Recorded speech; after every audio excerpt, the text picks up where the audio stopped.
Bonjour à tous les amis, j'espère que vous allez bien, ici Dinoraptor pour cette nouvelle vidéo. Et aujourd'hui, c'est peut-être la seule mauvaise nouvelle, c'est le dernier épisode de ce nouveau format qui reprendra entre guillemets, ses droits pour l'année 2023, pour le début de l'année 2023, parce que comme ça on fera les tops comme ça. Ensuite, par contre, ce sera pas tous les jours comme je l'ai fait là. Là, c'était exceptionnel. Là, en revanche, l'année prochaine, ce sera un top par mois. Ce sera un top par mois, donc et je pense que je le ferai dans le même ordre. Donc, et, euh, et voili voilou. Donc, euh, donc vous l'aurez compris.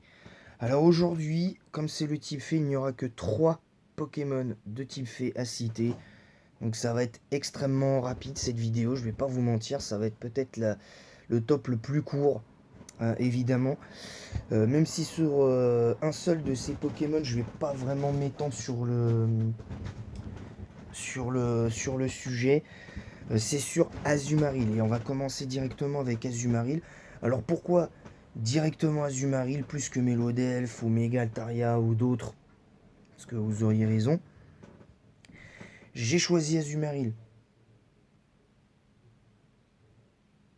parce qu'il y a Coloforce, par son double type, grâce au type fait, mais surtout parce que le cas d'Azumarill, il est assez atypique, parce que Azumarill c'était considéré comme un Pokémon. C'était considéré, je me souviens, jusqu'à la 5e génération, c'était pas considéré comme un Pokémon très très fort, Azumarill, parce que même s'il y avait Coloforce, t'avais juste le stab haut, et quand même c'était assez limité pour lui à l'époque. Je trouve il était, à mon sens, beaucoup trop limité. Et puis quand la 6G est arrivée, il a tout de suite, il est tout de suite monté en puissance. Le petit Azumarill, et cette espèce de boule bleue a réussi à rendre, je trouve, le type fait encore meilleur grâce à lui en fait. Pour moi, si le type fait est ce qu'il est aujourd'hui, c'est grâce à Azumarill en fait, concrètement. Et peut-être même plus que grâce à Melodelph. Parce que Azumarill, de par le talent Coloforce, de par certains ajouts qu'il y avait eu, notamment, après il y a eu Kalinri, il y a eu d'autres trucs, mais je connais pas les tenants, les aboutissants, mais le Pokémon, il a propulsé le type fait parmi les trois quatre types les plus populaires du jeu.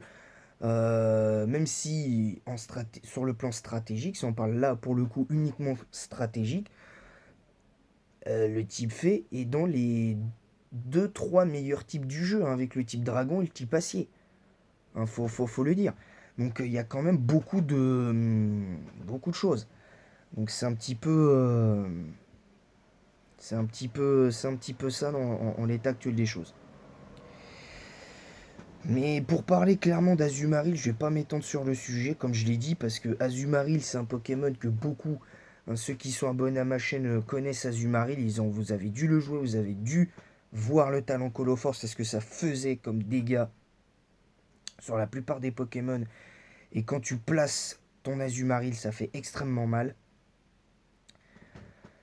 Donc voilà, je vous le dis, Azumarill, ça a été d'entrée de jeu une valeur sûre en 6e génération. En 7e génération, si on devait se baser sur le taux d'usage, on pourrait dire Magarna, on pourrait dire éventuellement Tokorico, ou Tokopillon, mais moi je vais parler de Tokopisco. Alors pourquoi Tokopisco? Parce que Tokopisco, c'est pas uniquement le fait que je le joue actuellement en 7e génération, je le joue défensif. Là, je vais pas vous dire exactement le set, mais si un jour vous voulez me défier, il n'y a pas de souci. Ceux qui jouent encore en 7e génération, je vous invite à me donner votre code ami sur Messenger ou Instagram. Et, ou dans l'espace commentaire, vous me donnez votre code ami. Et nous nous affronterons régulièrement si vous en avez envie, il n'y a pas de souci. Et puis comme ça, je pourrais éventuellement présenter les matchs que je fais contre vous et on pourra peut-être passer un cap à ce niveau-là. Il y aura peut-être des choses. Mais Toko Pisco, pour moi, c'est le meilleur type fait de la CG, contrairement à des Pokémon comme Magarna, comme Melodelph et Tocopillon. Parce que lui, c'était particulier. Lui, c'était vraiment particulier parce que défensivement, il a des stats parfaites. En plus, pour un Pokémon axé sur la défensive comme lui, je trouve il est, ses stats sont excellentes. Il n'y a pas besoin de changer les stats de Toko Pisco, honnêtement. En plus, le bulk général de ce Pokémon, il est de 70, 115 et 130 dans 115 en défense et 130 en défense spéciale, je crois. En plus, il a une vitesse pas dégueulasse, on va pas se mentir. Il a une vitesse de 85. Et pour un Pokémon qui est pour le coup un peu plus axé sur la défense, c'est quand même excellent comme vitesse. C'est excellent. Et même sur le plan offensif, 95 en attaque spéciale, il n'y a pas besoin de plus. Il n'y a pas besoin de plus. Et, et franchement, des 4 Toko, c'est celui qui fait qui embête le plus les adversaires en 7ème génération. C'est celui qui embête le plus les Pokémon adverses. De par son accès à ébullition, voilà, il a quand même accès à des trucs, même si je le trouve malgré tout. Je, je, j'ai regardé sur le site Coup Critique hier comment il était joué. Alors il est joué nature calme, ça je conteste pas le, je conteste pas le truc. Il est joué avec Air de la nature, bon ok, admettons. Mais moi, anti-brume, ça me plaît pas. Je vais vous dire pourquoi. Clairement, ça me plaît pas l'anti-brume chez lui. Parce que pour moi, c'est pas un bon utilisateur d'anti-brume, Tokopisco. Parce que quand tu le joues défensif avec anti-brume, j'ai remarqué que ça le rend beaucoup trop passif. Et je vais vous expliquer à mon sens pourquoi ça le rend passif. Parce que là j'ai un instant de remettre le coup critique. Et quand je vois là ce que j'ai vu hier, le set potentiellement anti-brume, ébullition ou surf ou provoque avec ire de la nature et pouvoir lunaire, ça fait peur. Parce que du coup, si tu choisis ébullition, ça va. Mais si tu choisis surf ou provoque, tu le rends beaucoup trop passif. Et en sachant que en 7ème génération, les pièges de rock n'ont pas été si prédominants que ça, ont été souvent joués certes, mais n'ont pas été ultra dominants. Les pièges de rock n'ont pas été ultra dominants. Il n'y avait pas toujours des teams avec des joueurs de pièges de rock, avec des poseurs de pièges de rock. Il n'y en avait pas toujours dans les matchs en ligne. Et je sais de quoi je parle, parce que de par le vécu que j'ai de Toko Pisco, je peux vous garantir que j'avais affronté pratiquement allez, quand je faisais des combats en ligne, quand j'arrivais à trouver des matchs, j'avais à peu près une vingtaine d'adversaires par jour. Et quand je les affrontais, il y en avait très peu, il y en avait même pas la moitié qui avait. Il y avait largement moins de la moitié, il y avait quoi, trois quatre joueurs qui jouaient les pièges de rock. Il y en avait que 3 ou 4. Donc voilà, et pour moi, anti-brume, ce n'est pas une option. Parce que moi, à la limite, j'aurais mis provoque à la place d'anti-brume, et j'aurais gardé l'éventualité de jouer ébullition ou surf pour vraiment tenter quelque chose. Tandis que là, moi, je suis désolé, mais moi, non, ça me plaît pas. Le, Même si j'aurais peut-être pas forcément gardé Ire de la nature, mais voilà, mais je trouve que là, pour moi, on marche sur la tête. Pour moi, on marche sur la tête, concrètement. Donc après, c'est chacun son avis, entendons-nous bien, respectons les avis de chacun, mais moi je suis désolé, Toko Pisco, c'est pas possible avec Antibrum. Pour moi, c'est pas possible. concrètement. On va passer à la huitième génération. Alors moi, avant de parler du cas de Tocopillon, qui est pour moi le meilleur type fait de la huitième génération, devant des Pokémon comme Melodelph,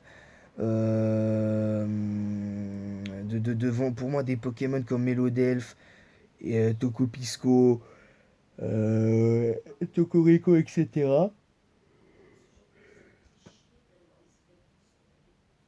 Donc, euh, donc voilà, donc pour moi, euh, pourquoi ils ont fait le DLC, à mon avis, c'est parce qu'il y a des gens qui s'étaient plaints du stall. Et d'ailleurs, je vais passer un gros message et en partie un gros coup de gueule. Parce que là, je pense qu'il va falloir quand même mettre les pieds dans le plat. Que ce soit sur Shodan ou sur cartouche en 7ème génération, en 6, en 7 ou en, ou en 8, je déteste les joueurs de stall. Voilà, je vous le dis. Pour moi, le stall est en train de détruire la stratégie à petit feu, le stall.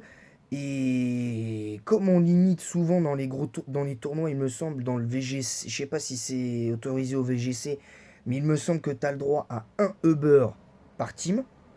Il me semble que tu as le droit à un Uber par team. Et même quand tu joues contre tes potes, tu as le droit qu'à un seul Uber par team. Mais moi, je trouve que les Pokémon qui peuvent temporiser et jouer un peu et pépé stall l'adversaire, ça devrait être limité qu'à un seul Pokémon par team. Parce que je suis désolé, pour moi, le stall, à partir du Uber jusqu'au Little Cup, parce que oui, j'ai fait des matchs Little Cup aussi sur Shodan, je me souviens, et j'ai affronté des joueurs de stall. J'ai même fait une seule fois un match Little Cup en 6ème génération et j'ai rencontré du stall. Je peux vous le dire. Et c'était aussi un joueur de Little Cup. Donc je peux vous garantir que j'ai même pas enregistré le match. J'ai pas enregistré le match parce que sinon vous auriez entendu la rage que j'avais. Mais pour moi, le stall devrait être interdit et devrait être banni en Alifingos. Voilà. Toutes les formes de stall devraient être bannies en Alifingos. Voilà, je vous le dis. Parce que jouer des teams défensives, je suis pas contre. Entendons-nous bien, je suis pas contre les teams très défensives. Mais est-ce que c'est pour vous, Pokémon se résume à jouer des teams stall pour pouvoir vous moquer des autres? Voilà. Non, pour moi, non. Le stall devrait être, en stratégie, devrait être interdit à partir du tir rubber jusqu'à la Little Cup. Voilà, tout simplement. Donc j'en ai terminé. Donc on va revenir de manière un peu plus joyeuse au dernier Pokémon que je vais vous citer. Comme je l'ai dit, c'est Tocopillon, pardon. Tocopillon, pourquoi il a été créé? Pourquoi il a été mis dans... euh, c'est compliqué en fait.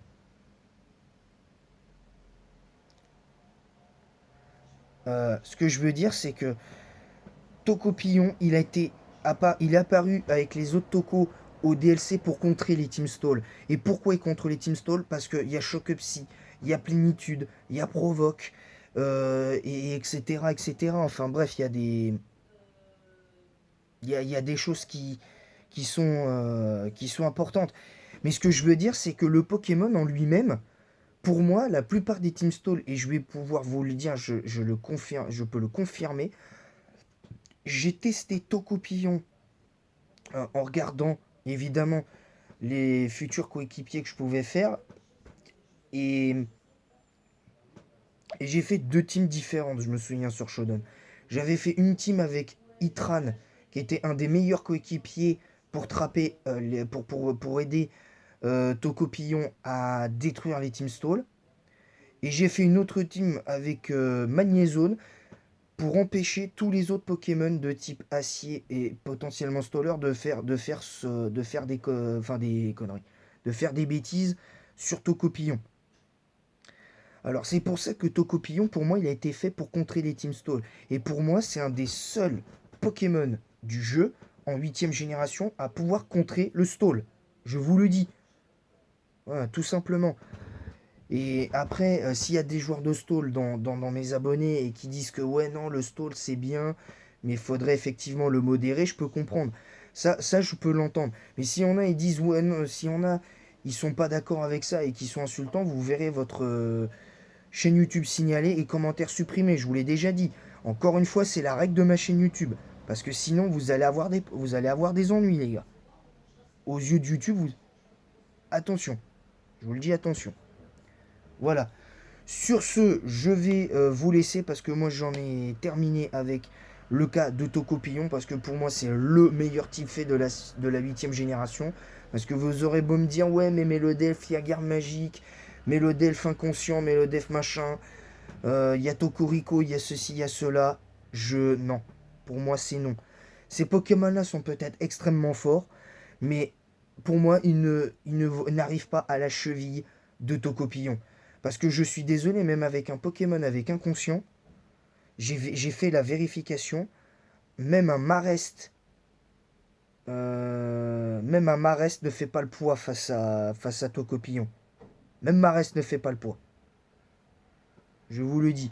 Alors le seul qui peut éventuellement gérer Tocopillon avec le talent inconscient, c'est éventuellement Melodef. Je ne dis pas le contraire. Mais Marest ne fait pas le poids. Je vous le dis.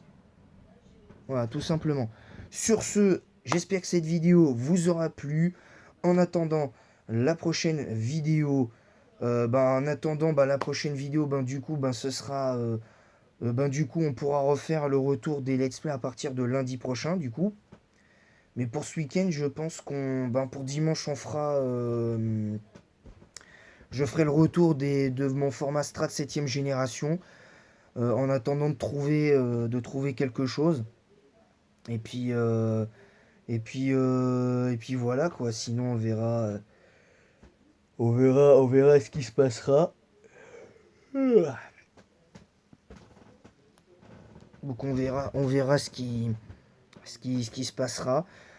En attendant, c'était un top sur les types, des meilleurs types faits en stratégie par génération, selon mon vécu dans les jeux Pokémon. Et je précise bien de vécu, parce que quand vous aurez compris que Pokémon, c'est pas qu'une histoire de Pokémon fort en stratégie, c'est aussi une histoire de vécu quand tu joues le Pokémon et que tu l'affrontes. C'est important.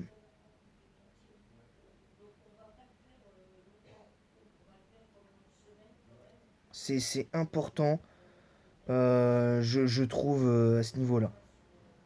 Voilà, tout simplement, je trouve que c'est important de, de le souligner, de parler de vécu. Alors évidemment, je renouvellerai l'expérience à partir de janvier 2023. Alors je peux pas vous donner une date exacte, mais c'est sûr que ce sera en janvier 2023. Et ce sera à partir de janvier 2023. Et quand je referai plus ou moins ces tops-là, on aura... comment dire, on aura des tops réguliers, mais ce sera une fois par mois, pour pouvoir privilégier d'autres formes, peut-être faire d'autres nouveaux formats supplémentaires, et entre-temps continuer les let's play, et voilà.